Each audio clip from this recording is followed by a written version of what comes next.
आपने जगन्नाथ रथ यात्रा के भव्य उत्सव के बारे में तो सुना ही होगा, लेकिन क्या आप जानते हैं कि यह केवल एक दिन की रथ यात्रा नहीं, बल्कि महीने भर का महोत्सव है। जगन्नाथ रथ यात्रा भगवान जगन्नाथ की सालाना यात्रा है, जिसमें वो अपने बड़े भाई बलभद्र और बहन सुभद्रा के साथ अपने मंदिर से निकलकर गुंडीचा मंदिर जाते हैं, जो उनकी मौसी का घर माना जाता है। यह यात्रा भक्तों के साथ भक्तों के लिए होती है, जिसमें भगवान खुद मंदिर से निकलकर भक्तों को तारने उनके बीच आते हैं।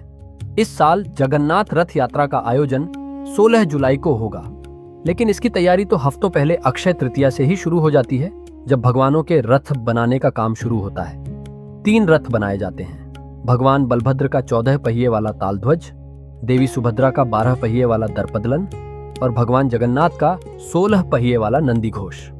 फिर आती है स्नान पूर्णिमा, जो इस साल 29 जून को है। इस दिन भगवानों का 108 पवित्र कलशों के जल से महास्नान होता है। इस स्नान के बाद मान्यता है कि भगवानों को बुखार हो जाता है और तब शुरू होता है अनवसर काल। इस दौरान भगवान 15 दिनों के लिए विश्राम करते हैं। मंदिर के पट बंद हो जाते हैं और दर्शन नहीं होते। इस दौरान भगवान जगन्नाथ, बलभद्र और सुभद्रा का उपचार किया जाता है और उनकी मूर्तियों को दोबारा रंगा जाता है। फिर मनाया जाता है नेत्रोत्सव, यानी नेत्रों का उत्सव, जो इस वर्ष 14 जुलाई को है। इस दिन भगवान के नेत्रों को रंगा जाता है। इस दिन भगवान पूरे 15 दिन के लंबे इंतजार के बाद अपने भक्तों को दर्शन देते हैं। इसे नवयौवन दर्शन भी कहते हैं। अब बारी आती है गुंडीचा मार्जन की, जो इस साल 15 जुलाई को होगा। इस दिन गुंडीचा मंदिर को धोकर सजाया जाता है, क्योंकि अगले दिन भगवान वहां आने वाले हैं। फिर आता है वो पावन दिन, जिसका सबको बेसब्री से इंतजार रहता है, रथ यात्रा का दिन। सुबह भगवानों को मंदिर से रथों तक लाया जाता है। इस प्रक्रिया को कहते हैं पाहंडी यात्रा। भक्तों की भीड़, शंख ध्वनि, मृदंग की ताल और जय जगन्नाथ की गूंज से ऐसा प्रतीत होता है मानो धरती पर स्वर्ग उतर आया हो। इसके बाद गजपति महाराज आते हैं, जो ओडिशा के पारंपरिक राजा माने जाते हैं। वो स्वर्ण झाड़ू से रथों की सफाई करते हैं। इसे कहते हैं चेरा पहरा, जो यह बताता है कि भगवान के सामने सब समान है। फिर भक्त रथ खींचते हैं। एक एक रस्सी को सैकड़ों लोग पकड़ते हैं और रथों को खींचकर गुंडीचा मंदिर लेके जाते हैं। भगवान गुंडीचा मंदिर में 7 दिन ठहरते हैं। इसके 5वें दिन आता है हेरा पंचमी, जो इस साल 20 जुलाई को मनाया जाएगा। इस दिन देवी लक्ष्मी नाराज होकर गुंडीचा मंदिर जाती हैं, क्योंकि भगवान बिना उन्हें बताए चले गए। फिर आता है संध्या दर्शन का दिन। संध्या दर्शन गुंडीचा मंदिर के आडाप मंडप में भगवान जगन्नाथ, बलभद्र और सुभद्रा का विशेष शाम का दर्शन है। शास्त्रों के अनुसार यह दर्शन श्री मंदिर में 10 वर्षों तक दर्शन के बराबर फलदायक है।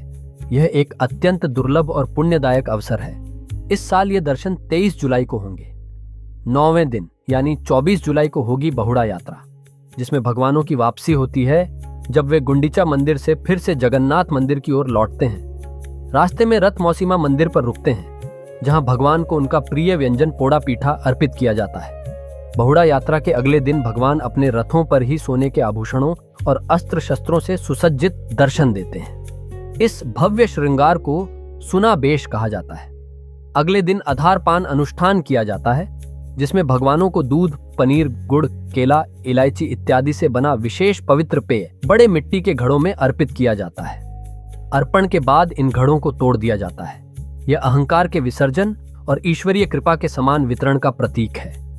अंत में आता है नीलाद्रि विजया, जो इस साल 27 जुलाई को होगी, जब भगवान वापस मंदिर के गर्भगृह में प्रवेश करते हैं। लेकिन इससे पहले देवी लक्ष्मी से अनुमति लेते हैं। इस दौरान एक मनोहर लीलात्मक दृश्य होता है, जहां मां लक्ष्मी भगवान को पहले अंदर नहीं जाने देती।